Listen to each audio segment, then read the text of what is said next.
Evidentiary value of FIR. An FIR is not a substantive piece of evidence.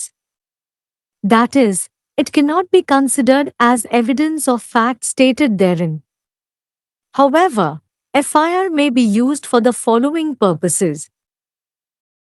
It can be used to corroborate an informant witness US 157 of Evidence Act. But it cannot be used to contradict or discredit other witnesses. It can be used to contradict an informant witness US 145 of Evidence Act. FIR can be used by the defense to impeach the credit of the maker under Sec. 155(3) of the Evidence Act. A non-confessional FIR given by an accused can be used as an admission against him US 21 of Evidence Act. FIR can be used as a dying declaration as substantive evidence if it relates to the cause or occasion or circumstances and facts which resulted in the informant's death. Within the meaning of Section 32(1) of the Evidence Act. If the accused himself lodges the FIR, it cannot be used for corroboration or contradiction because the accused cannot be a prosecution witness, and he would very rarely offer himself to be a defense witness US 315 of the Code. FIR இன் சான்று மதிப்பு. ஒரு FIR என்பது ஒரு உறுதியான ஆதாரம் அல்ல, அதாவது அதில் கூறப்பட்டுள்ள உண்மைகளின் சான்றாக அதைக் கருத முடியாது. இருப்பினும் FIR பின்வரும் நோக்கங்களுக்காக பயன்படுத்தப்படலாம். சான்றுச் சட்டம் பிரிவு 157 இன் கீழ் ஒரு தகவல் அளிப்பவரின் சாட்சியை உறுதிப்படுத்த இதைப் பயன்படுத்தலாம். ஆனால் மற்ற சாட்சிகளை முரண்படவோ அல்லது இழிவுபடுத்தவோ இதைப் பயன்படுத்த முடியாது. சான்றுச் சட்டம் பிரிவு 145 இன் கீழ் ஒரு தகவல் அளிப்பவரின் சாட்சியை முரண்படவோ இதைப் பயன்படுத்தலாம். சான்றுச் சட்டத்தின் பிரிவு 15(3) இன் கீழ் தயாரிப்பாளரின் நற்பெயரை குறை கூறுவதற்கு பிரதிவாதியால் FIR-ஐ பயன்படுத்தலாம்.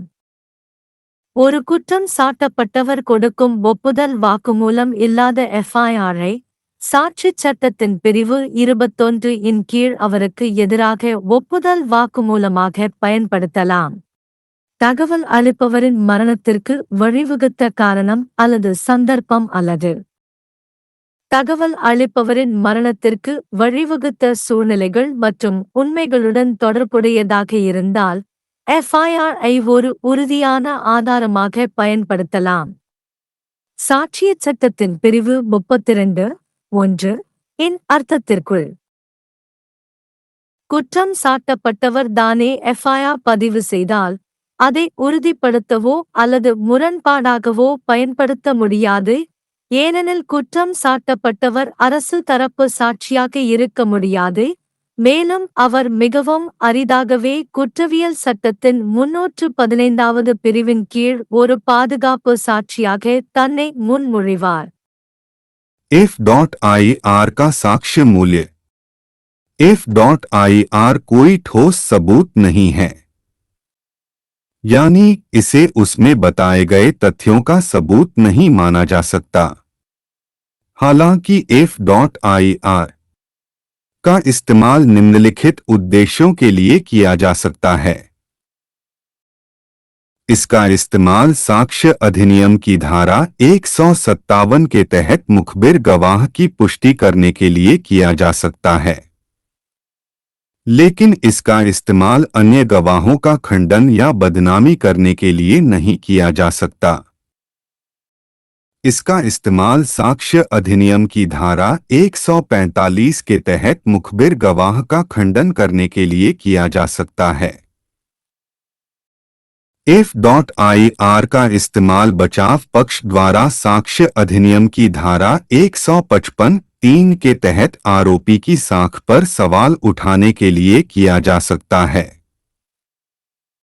आरोपी द्वारा दी गई गैरस्वीकारोक्तिपूर्ण F.IR का इस्तेमाल साक्ष्य अधिनियम की धारा 21 के तहत उसके खिलाफ स्वीकारोक्ति के तौर पर किया जा सकता है। F.IR का इस्तेमाल मृत्यु पूर्व बयान के तौर पर ठोस सबूत के तौर पर किया जा सकता है अगर यह उस कारण या अवसर या परिस्थितियों और तथ्यों से संबंधित हो जिसके परिणामस्वरूप मुखबिर की मौत हुई। साक्ष्य अधिनियम की धारा 32(1) के अर्थ में यदि अभियुक्त स्वयं FIR दर्ज करता है तो इसका उपयोग पुष्टि या विरोधाभास के लिए नहीं किया जा सकता है क्योंकि अभियुक्त अभियोजन पक्ष का गवाह नहीं हो सकता है और वह बहुत कम ही खुद को संहिता की धारा 315 के तहत बचाव पक्ष का गवाह बनने के लिए पेश करेगा।